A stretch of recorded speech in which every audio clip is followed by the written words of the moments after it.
দেশে যেভাবে আগুন সন্ত্রাস, অগ্নিসংযোগ এবং লুটপাট শুরু করছে, এ দেশ থেকে খুনি স্বৈরাচার শেখ হাসিনা পালিয়ে গেছেন। তিনি পালিয়ে গেলেও তাদের দোসররা তো এই দেশেই আছে, এই দেশের মাটিতেই তারা বসবাস করতেছে। তারা বিভিন্নভাবে এদেশে ষড়যন্ত্র চালিয়ে যাচ্ছে।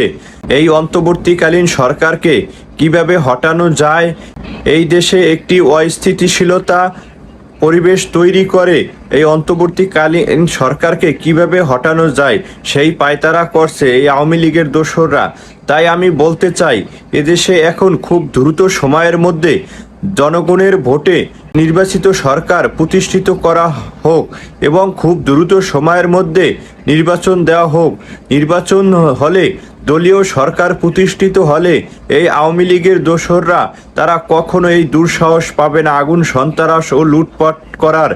কারণ তারা তখন বুঝতে পারবে, তখন জনগণের ভোটে নির্বাচিত সরকার তারা আগুন সন্ত্রাস করলে তাদেরকে ছাড় দেওয়া হবে না।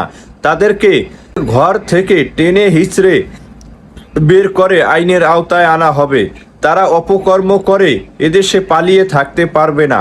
কারণ তখন জনগণের ভোটে নির্বাচিত সরকারের ক্ষমতাই অন্যরকম থাকে, তার তখন দেশ চালার মতো শক্তি থাকে অন্যরকম, তার মনোভাব থাকে শক্তিশালী।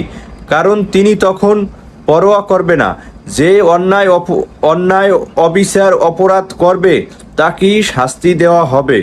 তাই দেশে দ্রুত সময়ের মধ্যে নির্বাচন দেওয়ার জন্য নির্বাচনী পরিবেশ সৃষ্টি করা এবং খুব দ্রুত সময়ের মধ্যে নির্বাচন দেওয়া, তাহলে এই দেশের অস্থিতিশীলতা পরিবেশ দূর হবে এবং বাজার সিন্ডিকেট দূর হবে। কারণ এই দেশে যেভাবে বাজার সিন্ডিকেট করে আছে, অনেকেই মনে করেন এই অন্তর্বর্তীকালীন সরকার দেশ পরিচালনা করতে ব্যর্থ। আমি মনে করি না, তিনি দেশ পরিচালনা করতে ব্যর্থ নয়, আবার তিনি ব্যর্থ।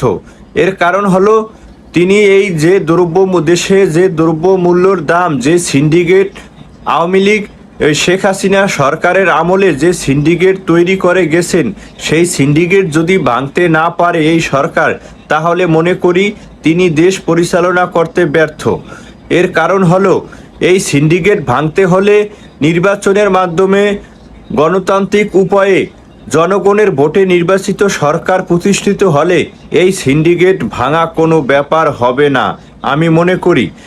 কিন্তু এই অন্তর্বর্তীকালীন সরকার শত চেষ্টা করার পরেও এই সিন্ডিকেট ভাঙতে পারতে আসে না। দেশের জনগণ মনে করতে আছেন এই সরকার দেশ পরিচালনা করতে সক্ষম নয়, তিনি দেশ পরিচালনা করতে ব্যর্থ। তাই অন্তর্বর্তীকালীন সরকার দায়িত্ব নেওয়ার পর থেকেই দেশের দ্রব্যমূল্য হু হু করে বেড়ে যাচ্ছে। এর কারণ হলো, অনেকেই মনে করে এই অন্তর্বর্তীকালীন সরকার দেশ পরিচালনা করতে ব্যর্থ, এই জন্য সম্ভবত দেশের দ্রব্যমূল্যর দাম হু হু করে বেড়ে যাচ্ছে। আসলে সেটা না। এই 18 বছর যে সিন্ডিকেট গড়ে তুলেছেন এই খুনি শেখ হাসিনা, সেই সিন্ডিকেট তো ভাঙতে সময় লাগবে, সেই সিন্ডিকেট তো ভাঙতে সময় দিতে হবে।